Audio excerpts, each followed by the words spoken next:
Assalamualaikum warahmatullahi wabarakatuh.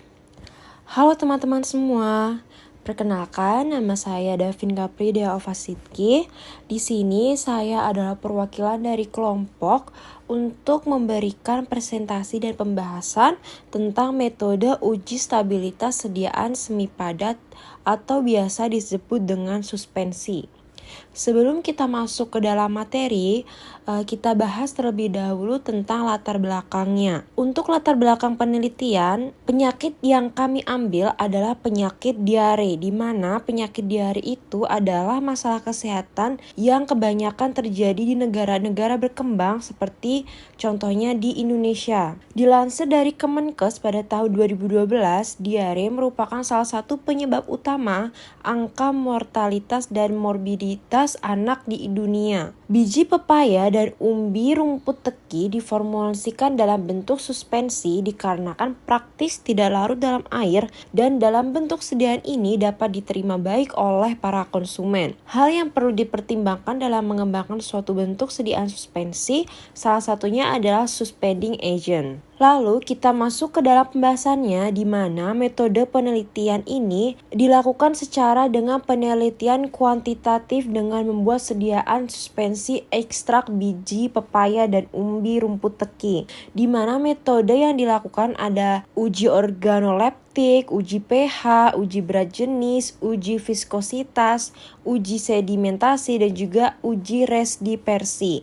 Untuk alur metode ujinya, itu yang pertama, kita harus mengetahui dulu tujuan dari uji-uji yang akan kita lakukan, di mana yang pertama itu ada uji organoleptis. Uji organoleptis ini bertujuan untuk mengetahui bentuk, warna, bau dari sediaan suspensi. Hasil pengamatan uji organoleptis ini dapat dilihat pada tabel berikut ini. Nah, pada tabel ini didapatkan hasil yaitu semua formula dengan konsentrasi perbandingan suspending, agen PGA, dan NHCMC yang berbeda tidak ada perubahan yang signifikan selama pengamatan dan juga penyimpanan sediaan. Lalu yang kedua, pada uji pH, pada pengujian uji pH ini itu bertujuan untuk mengetahui berapa besar derajat keasaman suatu sediaan, apakah sudah sesuai dengan ketentuan ataupun tidak. Hasil pengujian pH dapat dilihat juga pada tabel. Dari data di atas, pH dari suspensi yang ada adalah 4, di mana kemungkinan dipengaruhi oleh metal peradaban yang mempunyai pH asam. Lalu yang ketiga ada uji berat jenis, di mana uji ini bertujuan untuk menghitung nilai viskositas dari sediaan karena bobot jenis merupakan salah satu faktor yang mempengaruhi viskositas. Nah, sudah disebutkan pada tabel di bawah ini,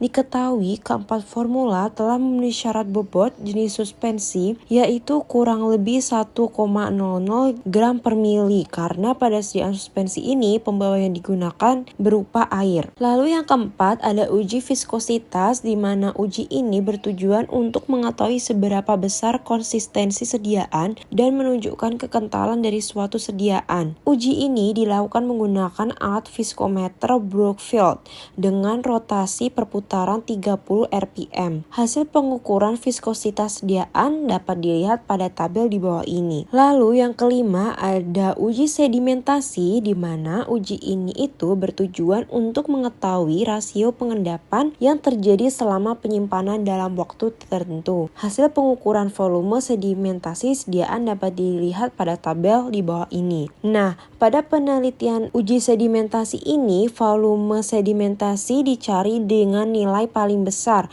karena suspensi yang ideal memiliki nilai volume sedimentasi mendekati 1, sedangkan redispersibilitas dicari nilai paling besar dengan nilai mendekati 100% karena suspensi yang baik memiliki kemampuan untuk terdispersi dengan sedikit penggojokan. Lalu yang terakhir yaitu uji redispersi, di mana uji ini dilakukan untuk mengetahui kemampuan suspensi terdispersi kembali secara homogen dengan terjadi pengendapan. Nah, hasilnya bisa dilihat pada tabel di bawah ini. Dari data, nilai terdispersi itu mendekati baik dikarenakan kemampuan terdispersi terdispersi yang baik apabila suspensi terdispersi sempurna dan diberi nilai 100%. Baik teman-teman semuanya, dari penjelasan yang sudah saya jabarkan tadi, itu bisa ditarik kesimpulan berdasarkan hasil penelitian bahwa adanya pengaruh kombinasi suspending agent variasi konsentrasi PGA dan CMCNA terhadap sifat fisik ekstrak biji pepaya dan umbi rumput teki dan yang memberikan mutu fisik paling baik di antara keempat formula, yaitu formula keempat dengan perbandingan suspending agent PGA 1,25% dan juga NaCMC 1%. Sekian dari penjelasan materi dari saya. Jika ada salah kata mohon dimaafkan. Wassalamualaikum warahmatullahi wabarakatuh.